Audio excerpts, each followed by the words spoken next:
Je ne cesserai de le répéter. À partir du moment où tu te réveilles le matin, c'est que le monde t'appartient et on peut dire officiellement qu'aujourd'hui est un nouveau jour. Et pour tous mes amis anglophones, today is a new day.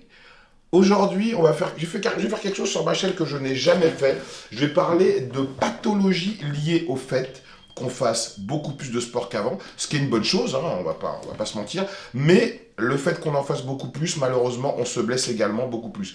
Donc, j'aurais pu faire le mec, comme certains, demander à un ostéopathe de me donner les informations pour paraître érudit devant vous et un puits de science et de savoir. Ben non, je suis pas un mytho, vous avez capté depuis le début. Donc je fais intervenir mon ami Uriel, qui est un ostéopathe de renom, et en plus qui est ancien sportif de haut niveau, ancien boxeur professionnel.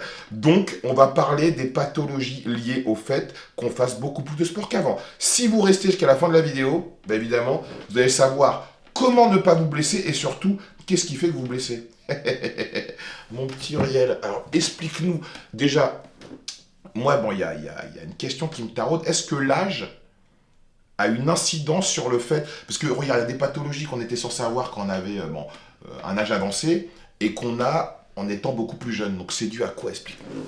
Alors l'âge, c'est un facteur de risque dans les pathologies. Donc c'est pas parce qu'on vieillit que inévitablement on doit avoir ces pathologies. Par exemple les problèmes de dos, c'est pas parce qu'on passe la cinquantaine, la soixantaine qu'on va forcément avoir une lombalgie, etc. C'est un facteur de risque, mais comme il y en a d'autres. Donc non, l'âge ne définit pas le fait d'avoir forcément mal au dos Et donc, alors, ou ailleurs. quelles sont les pathologies liées au fait qu'on fasse beaucoup plus de sport qu'avant?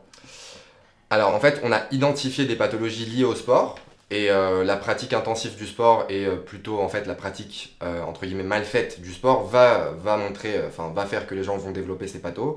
On va avoir les tendinopathies, très récurrentes dans le monde du sport. On va avoir les discopathies, les problèmes de disque, ça peut être les hernies discales ou même les stades avant la hernie.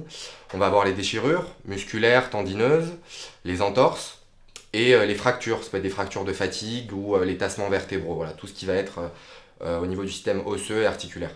Donc, selon toi, bon, moi j'ai un élément de réponse dans ma petite tête, et j'espère que les gens aussi, mais donc, bon, tu l'as dit, ce qui induit toutes ces pathologies, c'est le fait qu'on fasse du sport de la mauvaise manière. Mais le véritable souci qu'il y a actuellement, bah, moi je vois par rapport au métier à musculation, c'est que maintenant les gens vont prendre des informations sur des gens dont c'est pas forcément le métier, qui font des monologues sur YouTube, sur Instagram. Donc malheureusement, tu as très peu d'ostéopathes. Major Mouvement qui fait ça également, c'est très très bien. Moi, qui donne vraiment une information médicale, scientifique et adaptée aux besoins de chacun. Donc, toi, qu'est-ce que tu en penses de tout ça? Deux. Ah bah, du fait qu'il y ait beaucoup d'informations qui soient, on va dire, qui ne soient pas distillées par des personnes qui sont des professionnels du métier. Bah, le problème, c'est que voilà, après, les patients ou les gens qui pratiquent du sport vont un peu se perdre là-dedans et il y a beaucoup de fausses croyances en fait qui vont circuler et ça peut faire traîner la récupération dans le cadre de blessures. Par exemple, pour tendinite, on va dire, on va commencer par la tendinite. Il y a un peu encore l'idée que c'est un phénomène qui est inflammatoire et donc du coup que faut limiter le mouvement, faut pas bouger, faut prendre les cachetons et attendre que ça passe, alors que pas du tout. Si on se traite comme ça va créer malheureusement de l'appréhension de la part du patient, il va se limiter dans le mouvement, il va avoir peur de bouger. Et le fait d'avoir peur de bouger, ça va faire traîner sa récupération et bon, après c'est une cascade de problèmes.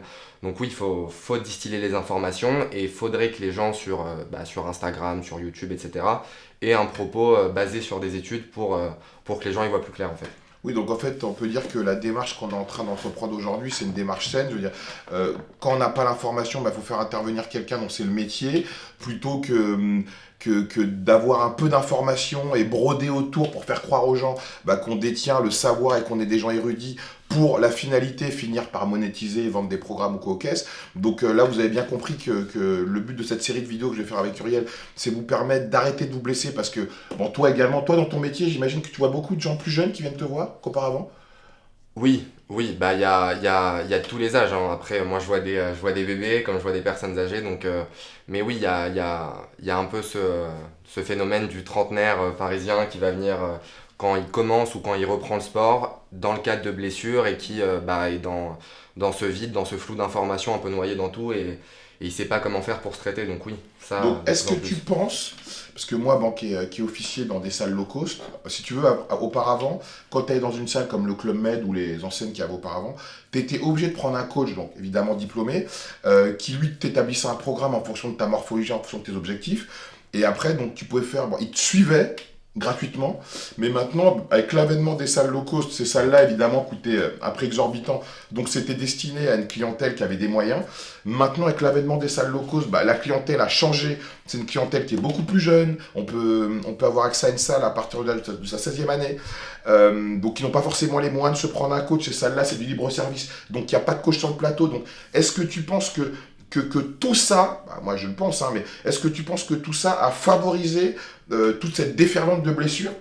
Carrément, carrément, parce qu'en fait, le fait d'avoir un coach ou même un professionnel qui est avec toi, qui te supervise, bah, ça va te permettre de déjà prendre confiance dans les mouvements que tu vas exécuter. Quand tu arrives seul au début dans une salle de sport et que tu te dis bon, bah, il faut que je pousse, tu vas avoir vu quelques vidéos sur Insta, etc. Tu vas vouloir imiter les mouvements, bah, c'est peut-être pas adapté à toi en fait. On a un peu tous notre morphologie, on a tous notre anatomie, elle est propre à nous. C'est pas un truc qui est commun. Il y en a qui vont avoir l'épaule plus haute que l'autre, c'est pas problématique. On est fait comme ça, on est comme ça. Et en fait, le fait d'avoir un coach qui voit en fait cette morphologie et qui va venir adapter les exercices à la morphologie de son client et de la personne qui va se mettre au sport, ça c'est une démarche qui est beaucoup plus intelligente. Donc oui, malheureusement, cette carence a entraîné le fait qu'il y a de plus en plus de pathologies, de plus en plus de gens qui se blessent. Carrément. Et donc, selon toi, qu'est-ce qui pourrait inverser la tendance? Est-ce que des gens sur YouTube, en tout cas les gens qui distillent l'information du sport, du bien-être, devraient avoir la même démarche que nous, du moins faire intervenir, en tout cas parler de ces pathologies pour permettre aux gens d'arrêter de faire. Parce que si tu veux, les gens sont vraiment, moi je le vois, hein, les jeunes sont vraiment focalisés sur l'objectif. Donc, comme tu as dit très justement, ils regardent des vidéos de mecs qui les font rêver, donc ils s'identifient, qui prennent pour exemple, ils font du mimétisme des mouvements qu'ils voient, ils les reproduisent et ils sont dans ce dogme, faut pousser très lourd pour pouvoir se développer. Avant même d'assimiler des mouvements polyarticulaires de base, avant même d'avoir une technique, quoi, tu vois, ce que nous, on nous apprenait avant. Donc, qu'est-ce que tu pourrais leur dire? À ces gens Ouais.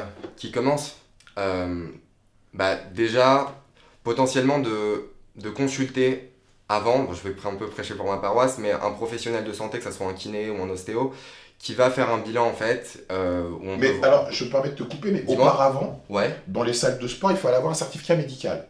ouais, Pour que le médecin dise que tu es apte ou pas à faire du sport. Maintenant, dans toutes ces salles, en fait, tu signes une décharge au dos de ton contrat, où en gros, si tu as moins de problèmes, parce que moi, dans toutes les salles où j'étais allé auparavant, que ce soit le Club Med, les Cercles de la Forme, Moving à l'époque, ils te demandaient systématiquement un certificat médical. Est-ce que tu penses que c'est grave qu'auparavant, maintenant, on ne le demande plus?